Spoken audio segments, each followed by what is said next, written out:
வணக்கம். 2 விஷயங்களை பார்க்க போகிறோம். முதல் விஷயம் வந்து ஆதவ் அர்ஜுனா, புஸ்லி ஆனந்த் 2 பேருமே பேசிட்டு போகிற ஒரு வீடியோ வந்து சமூக வலைதளங்களில் வைரலாக இருக்குது. அந்த வீடியோவில் வந்து எடப்பாடி பழனிசாமியை பற்றி தான் பேசியிருக்காங்க. 2வது விஷயம் வந்து அண்ணாமலையை தவிர்க்க முடியாது அப்படின்னு சொல்லி உளவுத்துறை ரிப்போர்ட் வந்து அமித்ஷா வரைக்கும் போயிருக்கு. அண்ணாமலைக்கு மிக முக்கியமான ஒரு பதவி வந்து தமிழ்நாட்டில் கிடைக்க போகுது அப்படின்னு சொல்கிறாங்க. இதனால் அண்ணாமலை ஆதரவாளர்கள் ரொம்ப சந்தோஷத்தில் இருக்காங்க. என்ன சம்பவம் அப்படிங்கிறத பார்க்கலாம். முதல்ல பார்த்தீங்கன்னா தமிழக வெற்றி கழகம் சார்பாக பார்த்தீங்கன்னா 10வது 12வது படிக்கிறதுல முதல் முக்கியமான மதிப்பெண்கள் எடுத்த 3 நபர்களை தேர்ந்தெடுத்து அவங்களுக்கு வந்து ஊக்கத்தொகை, கல்வி ஊக்கத்தொகை, கௌரவம் இதெல்லாம் பண்ணிட்டு இருக்கார் விஜய். தொடர்ந்து இது 3வது வருஷம். இந்த 3வது வருஷத்தில் பொதுத் தேர்வில் சாதித்த மாணவர்களுக்கு ஒரு தனியார் விடுதியில் வச்சு இந்த கௌரவம்லாம் நடந்துகிட்டு இருந்தது. இந்த மாதிரி சமயத்தில் அந்த தனியார் விடுதியில் தவைக்கோட பொதுச்செயலாளர் புஸ்லி ஆனந்தும், அதே போல் ஆதவ் அர்ஜுனா தேர்தல் பரப்புரை மேலாண்மை பிரிவு பொதுச்செயலாளர் ஆதவ் அர்ஜுனா 2 பேருமே பேசிட்டு அப்படியே வராங்க. இந்த வீடியோ வந்து வைரலாக இருக்குது. இந்த வீடியோவில் என்ன பேசியிருக்காங்க அப்படின்னா எடப்பாடி பழனிசாமி சம்மந்தமாக தான் பேசியிருக்கிறாங்க. என்ன சொல்லியிருக்காங்க அப்படின்னா, இப்போ எடப்பாடி பழனிசாமியை நம்பி யாருமே கூட்டணிக்கு வர்றதுக்கு வாய்ப்பே இல்லை, எடப்பாடி பழனிசாமியை யாருமே நம்ப மாட்டேறாங்க அப்படிங்கிற ஒரு சூழ்நிலை உருவாகி போச்சு. பாஜக கூட ஒரு எல்லையில் வந்து அதிமுக விட்டு விலகி போயிடும் அப்படிங்கிற மாதிரி அவர் பேசிகிட்டே இருக்கிறார். ஏன்னா எடப்பாடி பழனிசாமியை நம்பி கூட்டணி வர்றதுக்கு எல்லா கட்சிகளும், சின்ன சின்ன கட்சிகள் கூட தயங்குது. அதே சமயத்தில் அண்ணாமலை இருந்தார்ல, அண்ணாமலை கூட அவரை நம்பி ஒரு 10 கட்சிகள் வந்து கூட்டணிக்கு வர தயாராகவே இருக்கிறாங்க. அவரே பார்த்திங்கன்னா நாடாளுமன்ற தேர்தலில் ஒரு 18% வாக்குகளை வாங்குகிற அளவுக்கு ஒரு கூட்டணி அமைச்சு செயல்பட்டார். அந்த அளவுக்கு ஒரு ஆளுமை தன்மையோடு இருந்தார். ஆனால் எடப்பாடி பழனிசாமியை நம்பக்கூடிய தன்மை அவர்கிட்ட இல்லை, யாருக்குமே இல்லை. பாஜக கூட ஒரு குறிப்பிட்ட எல்லையில் பார்த்திங்கன்னா அதிமுக எடப்பாடி பழனிசாமியை விட்டு வெளியே வந்தாலும் வந்துடுவாங்க. எடப்பாடி பழனிசாமி ஒரு டம்மியாக தான் இருக்கிறாரு அப்படிங்கிறத இப்போ உணர ஆரம்பிச்சிட்டாங்க. எடப்பாடி பழனிசாமியை நம்பி யாருமே கூட்டணிக்கு வரமாட்டேறாங்க அப்படிங்கிற மாதிரி ஆதவ் அர்ஜுனா வந்து இந்த மாதிரி ஒரு விஷயத்தை பேசிகிட்டு இருந்திருக்கிறாரு. இது வந்து வீடியோ வந்து சமூக வலைதளங்களில் மிகப்பெரிய அளவில் வைரல் ஆகிட்டுருக்கு. இதில் அதிமுகவினரெல்லாம் பயங்கர டென்ஷனாக இருக்கிறாங்க. அதுவும் எடப்பாடி ஆதரவாளர்கள்லாம் கொதிச்சு போயிருக்காங்க. 2 நாள் மாவட்ட செயலர் கூட்டத்தை போட்டார். கூட்டத்தில் போட்டு அவர் என்ன சொன்னார், விஜயை பற்றி யாருமே தப்பாக பேசிடாதீங்க அப்படிங்கிற மாதிரி சொன்னார். சொன்னதுக்கப்புறம் விஜய் ஏதோ கூட்டணிக்குள்ளே வரப்போகிறாரு, அதனால தான் இப்படிலாம் சொல்கிறாரு எடப்பாடி பழனிசாமி அப்படிங்கிற ஒரு நம்பிக்கையில் அவங்களும் இருந்தாங்க. ஆனால் இப்போ என்ன நடந்திருக்கு அப்படின்னா, விஜயை பற்றி அதிமுகவினர் யாரும் விமர்சனம் பண்ணக்கூடாது அப்படின்னு சொன்னால் தாவேகால இருந்து எடப்பாடி பழனிசாமியை ரொம்ப கேவலமாக விமர்சனம் பண்ணியிருக்காரு. இந்த வீடியோ வேறு வைரலாக இருக்குது. இப்படிப்பட்ட ஒரு சூழ்நிலையில் எப்படி வந்து நம்ம வந்து சும்மா இருக்க முடியும் அப்படிங்கிற ஒரு கேள்வியை கேட்டிருக்கிறாங்க. இப்போ இது எடப்பாடி பழனிசாமிக்கு மிகப்பெரிய ஒரு அளவில் தர்ம சங்கடத்தை ஏற்படுத்திருச்சு அப்படிங்கிற மாதிரி சொல்லிட்டு இருக்காங்க.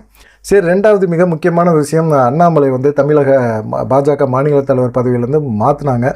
அதான் அண்ணாமலை வந்து எடப்பாடி பழனிசாமியோட அந்த அதிமுகவோட கூட்டணி வச்சிங்க அப்படின்னா நான் வந்து தலைவர் பதவியை ராஜினாமா பண்ணிடுறேன், வேறு யாராவது தலைவராக போட்டுக்கோங்க, அப்படி போட்டுட்டு அவங்க மூலமாக நீங்கள் கூட்டணி தொடர்பாக எடப்பாடி பழனிசாமிகிட்ட பேசிக்கங்க, நான் எடப்பாடி பழனிசாமிகிட்டலாம் இறங்கியெல்லாம் போய் பேச முடியாது அப்படிங்கிற மாதிரி அவர் சொல்லிட்டார். அது அமித்ஷாவுக்கும் கொஞ்சம் இதாக இருந்தது. இல்லை, தேர்தல் வரைக்கும் மாதிரி தொடர்ந்து நீங்கள் வந்து பாஜகவோட மாநில தலைவராக இருங்க, கூட்டணி தொடர்பான பேச்சுவார்த்தை வேறு யாராவது, இந்த ஹெச் ராஜா இருக்கிறாங்க, தமிழிசை இருக்காங்க, வானதி சீனிவாசன் இருக்காங்க, அவங்க கூட வச்சு நம்ம தொகுதி பங்கீடு இதெல்லாம் பேசலாம் அப்படின்னு சொல்லும்போது கூட அண்ணாமலை இல்லை வேணாம், அது வந்து நமக்கு சரிப்பட்டு வராது, நம்ம மாநில தலைவராக இருப்போம், அவங்க தொகுதி பங்கில் பிரச்சனை பண்ணுவாங்க, நம்ம வாய் சும்மா இருக்காது, டக்குன்னு ஏதாவது எடப்பாடி பழனிசாமி ஏட உடம்பா பேசிடுவோம், அப்புறம் கூட்டணி முறிஞ்சுன்னு சொல்லுவீங்க, அதுவும் அண்ணாமலைனால கூட்டணி முறிஞ்சுன்னு சொல்லுவீங்க, அண்ணாமலை எந்த விமர்சனம் பண்ணாலும் அது அதிமுகவுக்கு மிகப்பெரிய அளவில் தர்ம சங்கடத்தை ஏற்படுத்துது, கூட்டணியை உடைக்கிறதுக்கான முயற்சியில் இருக்கிறாரு அப்படிங்கிற மாதிரி சொல்லுவாங்க. அப்படிங்கிற மாதிரி அவர் வந்து மாநில தலைவர் பதவி எனக்கு வேணாம், நீங்கள் யாருக்கு கொடுக்குறீங்களோ கொடுங்க அப்படின்னு கேட்கும்போது அமித்ஷா வந்து எடப்பாடி பழனிசாமிகிட்ட யாருப்பா நீ சொல்லு, நீயே சொல்லு யாரை மாநில தலைவரை போடலான்னுங்கும்போது தான் நயினா நாகேந்திரனை போடுறாங்க. அது அண்ணாமலைக்கு வந்து அது தெரிஞ்சனால அவர் அமைதியாக இருந்தார். ஆனால் அண்ணாமலை இல்லாத தமிழகத்தில் பாஜக வந்து ஒரு செல்வாக்காக இல்லை. அண்ணாமலை இருந்த வரைக்கும் பார்த்திங்கன்னா அவருடைய ஆதரவாளர்கள் எல்லாருமே பெரிய அளவில் பிரம்மாண்டமாக செயல்பட்டாங்க. ஆனால் இப்போ அண்ணாமலை இல்லை. அண்ணாமலை இல்லாதனால தமிழகத்தில் பாஜகவோட செயல்பாடுகள் ரொம்ப கம்மியாயிருச்சு. பாஜக இருக்கான்னு தெரியல. இப்போ 18.5% வாக்குகள் வந்து குறைஞ்சு நோட்டாக்கியில் திரும்பவும் 2.86% போயிடுமோ அப்படிங்கிற ஒரு பயம் வந்துருச்சு. இதனால் வந்து பார்த்திங்கன்னா அண்ணாமலை தலைமையில் வந்து ஒரு கூட்டணி அப்படிங்கிற ஏற்பாடு வந்து நடத்துறதுக்கு வாய்ப்புகள் அதிகமாக இருக்குது. இதை அண்ணாமலையை வந்து தலைவராக ஏற்றுக்கிறதுக்கு நிறைய கட்சிகள் இருக்குது. அதை தான் ஆதவ் அர்ஜுனா கூட புஸ்லி ஆனந்தில் மென்ஷன் பண்ணியிருக்கார். 10 கட்சிகள் கூட வந்து அண்ணாமலையோட கூட்டணி வைக்கிறதுக்கு தயாராக இருக்காங்க. ஆனால் அந்த கட்சிகள் அண்ணாமலையோட கூட்டணி வைக்க தயாராக இருக்கிற கட்சிகள் கூட எடப்பாடி பழனிசாமிகிட்ட கூட்டணி வைக்கிறதுக்கு தயாராக இல்லை. ஏன்னா அவருடைய ஆளுமைத்தன்மை இல்லை. 2வது அவர் நம்பிக்கையான நபர் கிடையாது.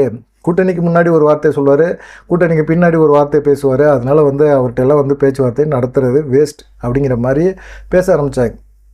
சரி, அமித்ஷாவுக்கும் இது வந்து எப்படி இருக்குது தமிழக பாஜக அப்படிங்கிற ஒரு நிலைமையில் மத்திய உளவுப்பிரிவினெலாம் கேட்டு அவங்க ஒரு ரிப்போர்ட்டு அமித்ஷாவுக்கு அனுப்பிச்சிருக்காங்க. அந்த இதில் என்ன சொல்லியிருக்காங்க அப்படின்னா, அண்ணாமலை இருந்த வரைக்கும் தமிழகத்தில் பாஜக ரொம்ப செல்வாக்காக இருந்தது, திராவிட கட்சிகளுக்கு போட்டியாக இருந்தது, திமுகவுக்கு கடுமையான ஒரு எதிர்ப்பு அவர் தான் கொடுத்துக்கிட்டு இருந்தார், டஃப் ஃபைட் அங்கே தான் நிகழ்ந்துக்கிட்டு இருந்துச்சு. ஆனால் இன்றைக்கி இருக்க சூழ்நிலையில் திமுக எதிர்ப்பு அப்படிங்கிற ஒரு விஷயமுமே இல்லை, அதிமுகவோட கூட்டணி பேச்சுவார்த்தை நடத்துகிறேன், சுமூகமான போக்கை கடைப்பிடிக்கிறேன் அப்படின்னு சொல்லி ஒரு விமர்சனமும் பண்ணுறதில்லை. அது இல்லாமல் அதிமுகவும் பார்த்திங்கன்னா அவங்க நடத்துகிற கூட்டம், பொதுக்கூட்டம், இது பேரணி, இந்த மாதிரி விஷயங்களில் வந்து கலந்துக்கவே மாட்டேறாங்க. பாஜக சார்பாக இந்த பேரணி நடத்தினா கூட பாகிஸ்தான் இந்த தாக்குதல், பகல்காம் தாக்குதல், அது தொடர்பான இது ஆப்ரேஷன் சிந்தூர், இந்த மாதிரி நிகழ்ச்சிகள்லாம் பார்த்திங்கன்னா ஒரு பேரணி நடத்திட்டு இருக்கோம். அந்த பேரணியில் வந்து அதிமுக சார்பாக யாருமே கலந்துக்க மாட்டேறாங்க. நம்மளும் சொல்லியாச்சு, நயினா நாகேந்திரன் மாநில தலைவராக போட்ட பிறகு எடப்பாடி பழனிசாமிகிட்ட பேசிட்டாரு, நம்ம கூட்டணியை அமைச்சாச்சு, கூட்டணி தொடர்பான ஒரு இனிமே நம்ம கட்சி பாஜக கட்சியும் சேர்ந்து அதிமுக கட்சிக்காரங்களும் சேர்ந்து இணைஞ்சு ஆர்ப்பாட்டம், போராட்டம், பேரணி இதெல்லாம் நடத்தினா தான் இந்த ஒரு மிங்கிள் ஆவாங்க மக்களுக்குள்ளே. அதிமுக பாஜக கூட்டணி ஒரு மிங்கிள் ஆகும். அப்படிப்பட்ட ஒரு சூழ்நிலையில் நம்ம வந்து தனித்தனியாக போராட்டம் நடத்துறது வேஸ்ட்டு அப்படிங்கிற மாதிரிலாம் நயினா நாகேந்திரன் எடப்பாடி பழனிசாமிகிட்ட பேசிட்டார். இது சம்மந்தமாக தான் எடப்பாடி பழனிசாமி ஆலோசனை கூட்டம்லாம் போட்டார். ஆலோசனை கூட்டத்தில் பெரும்பாலானவங்க, நீங்கள் ஏங்க பாஜகவோட கூட்டணி வச்சிங்க, பாஜகவோட கூட்டணி வச்சனால தானங்க நம்ம கடந்த சட்டமன்ற தேர்தலில் ஆட்சி அமைக்க முடியாத ஒரு சூழ்நிலை ஆகிப்போச்சு, நாடாளுமன்ற தேர்தல் என்னாச்சு, பாஜகவோட கூட்டணி வைக்கல நீங்கள், ஆனால் என்ன பெருசாக தொகுதியில் ஜெயிச்சிட்டிங்களா நாடாளுமன்ற தேர்தலில் அப்படிங்கிற மனசுக்குள்ளே எடப்பாடி பழனிசாமி கேட்டுக்கிட்டாலும் மாவட்ட செயலர் கூட்டத்தில் வந்து அது பேச முடியுமா? ஒன்றுமே பேச முடியல. பாஜகவோட கூட்டணி வச்சுருந்தோம்னா நம்ம கண்டிப்பாக வந்து ஓரளவுக்காவது ஒரு 5லேருந்து 10 தொகுதியாவது ஜெயிச்சிருக்க முடியுமையா, நாடாளுமன்றத்தில் எம்பியாவது ஆயிருக்க முடியும் அப்படிங்கிற ஒரு கேள்வி அவர் மனசுக்குள்ளே இருந்தது.